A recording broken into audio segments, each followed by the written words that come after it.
Hola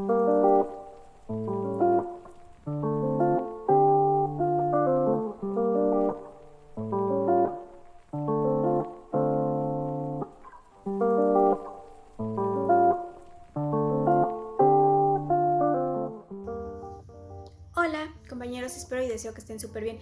Bueno, nosotros somos el equipo número 2, el cual está conformado por Belén, Fátima, Jean y su servidora Sonia Acevedo. Vamos a ver una breve introducción a la filosofía, de acuerdo al capítulo número 2, con el cual iniciaré yo con la caracterización de la filosofía, para lo cual me voy a ir a la filosofía antigua. Con la distinción entre la opinión y el conocimiento bien fundado, inicia Platón su filosofía. Para Aristóteles, la filosofía es todo lo que el hombre conoce, el conjunto del saber humano. Pero fue hasta la Edad Media cuando aparece la teología.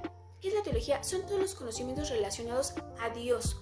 Cualquiera que sea su origen, todo lo que sabemos respecto a Él, lo tenemos que tener separado de nuestros conocimientos. ¿Ok? Pero fue realmente hasta el siglo XVII cuando el campo inmenso de la filosofía empieza a desgajarse. ¿A qué me refiero con eso? En que empieza a salir del seno de la filosofía las ciencias particulares, se van constituyendo, se van especializando. Allá no están las matemáticas, la física, la química, la biología, etcétera. ¿Qué es lo que nos queda? La filosofía.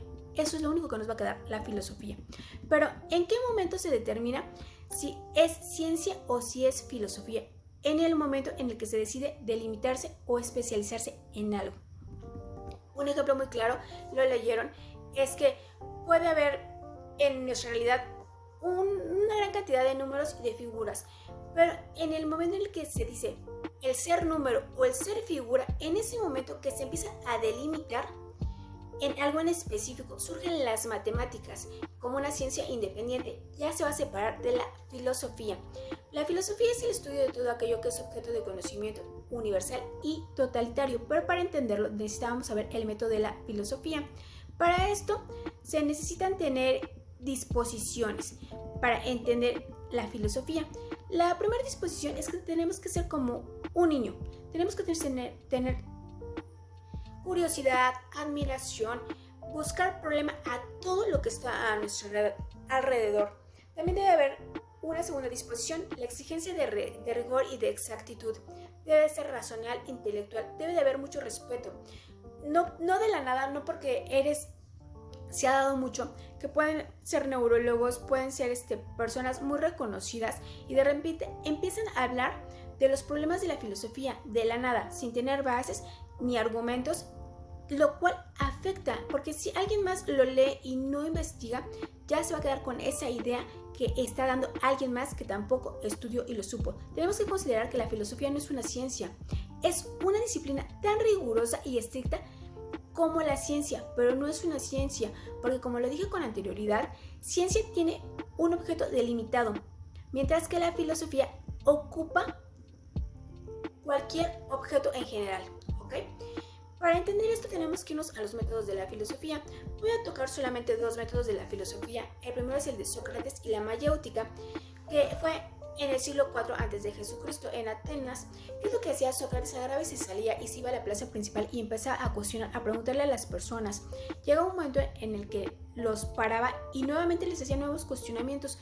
Esto para buscar una solución satisfactoria. Lo mismo lo hizo Platón, pero con el nombre de dialéctica, el mito de la reminiscencia. ¿Por qué dialéctica? Porque hay un intercambio de afirmaciones y de negaciones. Y él se basaba principalmente en la intuición.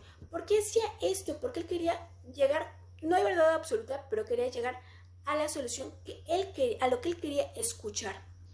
Pero tenemos que considerar que las preguntas deben de ser bien hechas para ayudarlos a que nos den la respuesta que nosotros queremos escuchar. Bueno, compañeros, espero esto haya sido de su agrado y les haya ayudado un poco mi breve resumen. Les agradezco su interés. Le doy paso a mi compañera Fátima para que ella continúe con la plática. Gracias, que tengan lindo día. Hola, mi nombre es Fátima y yo voy a presentar un poco sobre el tema de los problemas de la filosofía presentados por Bernard Russell. Bueno, vamos a abarcar dos puntos importantes en esta lectura y el primero es el conocimiento, error y opinión probable. Bueno, en yo entendí que a veces los seres humanos escuchamos un ruido, escuchamos nuestro nombre y creemos que es real. Entonces, cuando nos damos cuenta, no es cierto, es un error de nuestra mente. Esto es a lo que se refiere el autor del libro, que a veces nosotros suponemos escuchar algo y al examinarlo, al poner atención o al buscar de ¿quién me habló? No encontramos a nadie, estamos solos. O sea, es un error que nuestra mente crea. También en este tema nos dieron algunos ejemplos relacionados al que le acabo de dar. También nos dieron el ejemplo de un caballo, que a veces pues escuchamos los ruidos de los caballos, o por ejemplo en mi caso a veces yo escucho cosas muy extrañas en mi casa y cuando me doy cuenta pues en realidad a veces lo logramos confundir con el sonido del televisor, el sonido de los pájaros o algo cayó por accidente y nos da miedo. Eso es a lo que se refiere el autor cuando dice que tenemos conocimiento de algo, pero a veces eso es erróneo. Nuestra imaginación y todo no tiene nada, absolutamente nada que ver con lo que realmente sucedió. En el siguiente tema vamos a hablar sobre un aspecto importante. Bueno, vamos a relacionar a dos filósofos. Bueno, el primer filósofo que nosotros vamos a abarcar es a Hegel. Él nos habla sobre una idea absoluta, que siempre debe haber una idea absoluta. Esta debe pasar por un proceso que él llama dialéctica. La realidad absoluta va a formar un sistema armonioso, no en el tiempo ni en el espacio, sino en nuestro ser, ya que pues nos va a afirmar que sabemos algo, que estamos viendo algo o simplemente que estamos viviendo. También nos habla sobre dos tipos de conocimiento. Nos habla sobre el conocimiento directo y el conocimiento de relaciones. Bueno, para él la realidad va a formar todo el universo y para eso debe estar conformada por un proceso para que ésta sea validada. El siguiente filósofo que vamos a abarcar es a Kant. Él dice que el tiempo no existe y que solo es una necesidad del ser humano, y pues eso nos crea un poco de confusión, pero pues a él así lo dice, y que la alternativa siempre va a ser la lógica, el razonamiento. También nos habla sobre el conocimiento intuitivo. Este puede ser empírico y científico. Como ya sabemos, el empírico va a ser experimentaciones, vivencias que vivimos anteriormente, y el científico va a ser comprobado por la ciencia o por algún medio confiable. Y pues esto es lo que nos habla sobre los problemas de la filosofía que algunos filósofos han intentado resolver, pero pues no se llega a una conclusión 100% real. Solo se abarcan algunos temas con los que probablemente se podría llegar a una conclusión, pero pues más adelante mis compañeros van a explicar un poco más sobre los temas de la unidad. Muchas gracias. Hola compañeros, ¿qué tal? Yo soy Jean-Pierre. Les voy a platicar un poco sobre el tema 2.3 de esta unidad de filosofía. Se llama conocimiento que produce, pero nos enfocaremos principalmente en el objeto de la filosofía.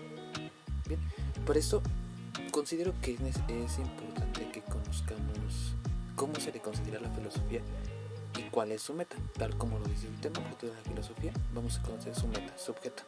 Bien, ¿cómo se le considera la filosofía primeramente? Tenemos tres aspectos. A la filosofía se le considera como la contemplación de todo el tiempo y toda la existencia. Es el primer punto. El segundo, a la filosofía se le considera como la totalidad del conocimiento humano. Ahí se engloba todo, ya que bueno, la filosofía es la madre de todas las ciencias. Entonces esto en parte tiene que ver con lo que les acabo de decir. Y en segundo, tenemos que cuando la filosofía deja de tener una importancia notable, se le considera como una pseudociencia, ya no como una ciencia como tal. Bien, esos son algunos aspectos que les quería comentar. La primera, bueno, ahora sí vamos a lo que veníamos. ¿Cuál es la meta de la filosofía? Bien, la meta es muy clara: ayudar a los hombres a comprenderse a sí mismos. Bien, la tarea de la filosofía es examinar todo aquello que no se apegue a los métodos de la ciencia o la observación de todos los días. Se preguntarán, ¿y por qué? ¿Por qué se hace esto? Bien, se hace ya que el hombre no puede vivir sin tratar de explicar el universo y todo el entorno que le rodea. Esto, bueno, nos ha pasado a todos, me incluyo. Supongo que también a ustedes les ha pasado. Pueden notarlo. Les han de haber hecho en alguna ocasión una pregunta: oye, ¿por qué esto así? O ¿por qué, no sé, por qué la montaña tiene una forma de pico o algo así? Una pregunta que se dice, es medio boba, pero no. El hombre se pregunta el por qué. O sea, ¿por qué esa montaña tiene esa forma? ¿Por qué las nubes son de esos colores? ¿O por qué tienen esa forma? Al inicio, antes de que sea un conocimiento científico, tiene que ser un conocimiento filosófico, porque no tenemos el conocimiento del por qué se está haciendo de esta forma. Bien, hasta que se aplica una serie de métodos y ya se tiene a través de una teoría y de una investigación el por qué la nube de ese color, ya es un conocimiento científico. Mientras que no se tengan las bases o solamente se esté reflexionando sobre el tema, es conocimiento filosófico. Bien, también hay un punto importante a destacar. ¿Cómo surge la filosofía? ¿De dónde sigue alimentándose? Bien, la filosofía se alimenta de las enredaderas y las obscuridades del lenguaje. Si se aclararan estas enredaderas y estas oscuridades de nuestro lenguaje, nos daríamos cuenta que las únicas preguntas que seguirían subsistiendo en la filosofía tendrían que ver con las creencias humanas, con las expresiones de necesidades, con nuestra esperanza, con nuestros miedos, con los intereses humanos. Son los efectos fáciles de señalar. Quedarían preguntas de esta índole. ¿Por qué? Porque las demás preguntas, las demás cuestiones, las podríamos resolver a través de un método científico. Por último, yo les hablaré sobre los orígenes de la ciencia moderna, basándome en el problema del método científico. En el Renacimiento surgió una actitud nueva de ver la naturaleza y había exaltado en diferentes formas la apasionada indagación humana de los secretos naturales. A pesar de ello, no se dio más que pocas y contradictorias indicaciones sobre cómo actuar ante la investigación natural. En esa época, la mentalidad científica no existía. Fue entonces, hasta mediados del siglo XVII, cuando aparece como un problema el método. Así fue que varios pensadores se enfocaron en él de una manera simultánea. Con ello, se llegó a las soluciones que dan paso al rápido y extraordinario desarrollo de la ciencia y técnicas modernas. Con esto, se iba a poder progresar de una manera clara y verificable. Los pensadores los mencionaré a continuación, comenzando por Newton, quien ligaba las matemáticas como ciencia, considerándola un arte. Kepler decía que su método era inductivo matemático. Galileo formuló el procedimiento propio de la investigación científica. También distingue las cualidades primarias, las cuales son sensibles y propias de los cuerpos. Galileo también decía que la investigación científica no puede anticiparse a la naturaleza, sino que debe seguirla y manifestarla.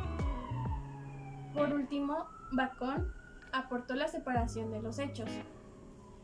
También su función fue pedagógica por la filosofía que él manejaba. Consideró que el mejor método de enseñanza era el inventivo. Con esto concluyó el origen de la ciencia moderna. Les agradezco en nombre de mis compañeros Jan, Fátima, Sony y su servidora. Gracias por su atención, compañeros y maestros.